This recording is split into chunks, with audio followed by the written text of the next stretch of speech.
ज्येष्ठ नागरिकांच्या विविध प्रश्नांसाठी पदयात्रा नांदेड शहरातून आज छत्रपती शिवाजी महाराज पुतळा येथून ज्येष्ठ नागरिकांच्या विविध मागण्या आणि प्रश्नांसंदर्भात फेस्कॉम उत्तर महाराष्ट्राच्या वतीने नांदेड येथे पदयात्रा काढण्यात आली।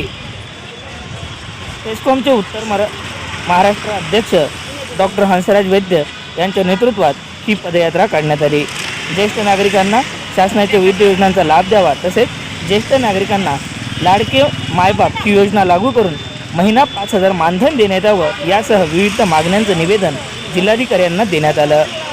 फेस्कॉम अर्थात federation of senior citizen of Maharashtra म्हणजेच फेस्कॉमच्या वतीनं ज्येष्ठ नागरिकांच्या न्याय हक्कासाठी लढाई लढल्या जाते। त्यांच्या कल्याणासाठी आणि त्यांच्या फायद्यासाठी योजना मिळवून देणं आणि कल्याण व्हावं यासाठी प्रयत्न केले जातात। पाहूया आज काढण्यात आलेल्या पदयात्रेबद्दलचा हा वृत्तांत। या पदयात्रेला उद्योजक रमेश शेठ पारसेवार यांच्या वतीनं सर्व ज्येष्ठ नागरिकांना अन्नदान वाटप करण्यात आलं। सर, आज ज्येष्ठांच्या विविध मागण्यांसंदर्भात लक्ष्य काढण्यात आली, काय सांगा? हे आमचे निवेदन पदयात्रा आहे, फेरी आहे। आम्ही शासनाच्या विरोधात नाही। अनेक वर्षापासून ज्येष्ठ नागरिकांच्या मागण्या आम्ही शासनापुढे ठेवत आलेलो आहोत, पण शासन आमच्याकडे ज्या दृष्टिकोनातून पाहावं, ज्या संवेदनशीलतेनं पाहावं ते पाहत नाही। आणि म्हणून आजच्या या 144 कलम लागू असतानासुद्धा आम्ही ते कलम तंतोतंत पालन करून हायकोर्टाने दिलेल्या निर्णयाप्रमाणे आम्ही ही निवेदन फेरी काढलेली आहे आणि अत्यंत प्रभावी अशी ही निवेदन फेरी झालेली आहे। हजारो लोक आलेले आहेत। हे सगळे लोक जे आहेत ते गरीब, विस्थापित, गरजवंत, दुर्लक्षित, उपेक्षित, वंचित, शेतकरी, शेतमजूर, कष्टकरी, कामगार, याच्यामध्ये अर्ध्याच्यापेक्षा जास्त विधवा माता आहेत। आमचं शासनाला अशी नम्र विनंती आहे की आम्हाला तुम्ही श्रीमंत डॉक्टर, इंजिनियर, वकील, शिक्षक, प्राध्यापक किंवा कुठलेही उद्योगपती 100 वर्षाने 125 वर्ष जरी जगलो तरी आम्हाला ज्येष्ठ म्हणून काही देऊ नका, पण या गरीब गरजवंताला द्या, या विस्थापितांना द्या, या विधवा मातांना द्या। हे तुमच्या आईवडिलासारखे आहेत। खरी गरज यांना आहे। आणि इतर आपल्या शेजारी राज्याप्रमाणे आंध्र प्रदेश, कर्नाटक, तेलंगणा, तामिळनाडू, दिल्ली, गोवा, झारखंड, उत्तर प्रदेश, उत्तरांचल, सगळ्या ह्या राज्यामध्ये हे मानधन चालू असताना फक्त आणि फक्त महाराष्ट्रामध्ये नाही, तर आम्ही शासनाला नम्र विनंती करतो की त्यांनी आमचे मुद्दे ओळखून घ्यावेत। आम्हाला दुसरं तिसरं काही नको।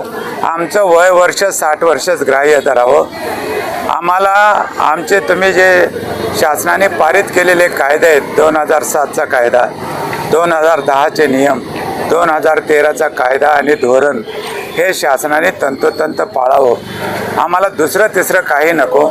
इतर राज्याप्रमाणे आम्हालाही काहीतरी मानधन दिलं पाहिजे। मानधन जर दिलं तर आम्ही आज जे टाकाऊ झालेलं आहोत कुटुंबामध्ये ते होणार नाहीत। आम्हाला आमचे मुलं बाळ म्हणतील, बाबा तुम्ही चहा घेता का, आई तू रोटी खाते का, एवढं आमचं मागणी आहे।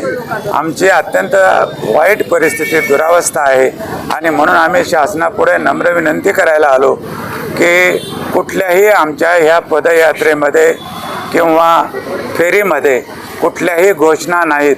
आम्ही मूक आलेलो आहोत। आम्ही शासनाला दाखवून देऊ इच्छितो की आम्ही खऱ्या अर्थाने ज्येष्ठ आहोत। आम्हाला समजू शकतं, आम्ही सगळे कायदे पाळलेले आहेत। आजपर्यंत देशाला आम्ही उभं आयुष्य दिलेलं आहे आणि 60 वर्षापर्यंत पोहोचलेलं आहे। पण शासनाला नम्र विनंती आहे की 65 वर्ष, 70 वर्ष, 75 वर्षाच्या पुढच्या योजना न आणता तुम्ही आमच्या 60 वर्षाच्या पुढच्या योजना आणा। लाडके मायबाप योजना आणा आणि त्या लाडक्या मायबाप योजनेमधून आम्हाला महिन्याला 5,000 रुपये म्हणजे 2दाची रोटी आणि 2दाचा चहा, औषध पाण्याला आम्हाला खर्च मिळावा, एवढीच आमची रास्त मागणी आहे। ज्येष्ठ नागरिक सहभागी आहेत सर आपल्या फेरीमध्ये?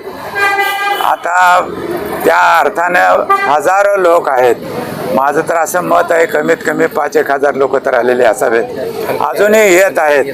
आम्ही 11चा वेळ दिलेला आहे, पण आमचं हे 144 कलम असल्यामुळं लागू असल्यामुळं आणि आम्हाला पोलीस प्रशासनानं अत्यंत सहकार्य केल्यामुळं आम्ही हे शासनाला दाखवू इच्छितो की आम्ही शिस्तीत आणि कुठल्याही कायद्याचा भंग न करता आम्ही तुमच्या पुढे विनंती करायला आलो. एवढंच मला या ठिकाणी सांगायचं आहे. तर शासनाने आमच्यापैकी एक स्त्री एक पुरुष ज्येष्ठ नागरिक विधान परिषदेवर घ्यावं, राज्यसभेवर घ्यावं, आमचा मंत्रालय वेगळं करावं. आमच्या सगळ्या मागण्या त्यांनी आम्ही लेखी स्वरूपात दिलेल्या आहेत, त्या मान्य कराव्यात. आणि आमचे हात जोडून विनंती आहे की आम्ही सदैव शासनाच्या बरोबर आहोत. आमचे मुलंबाळं शासनाच्या बरोबर नसतील कदाचित, पण आम्ही शासनाच्या बरोबर आहोत आणि नक्की राहू. एवढंच या प्रसंगी सांगतो आणि थांबतो. जय हिंद, जय महाराष्ट्र, जय ज्येष्ठ नागरिक, बेस्कॉम.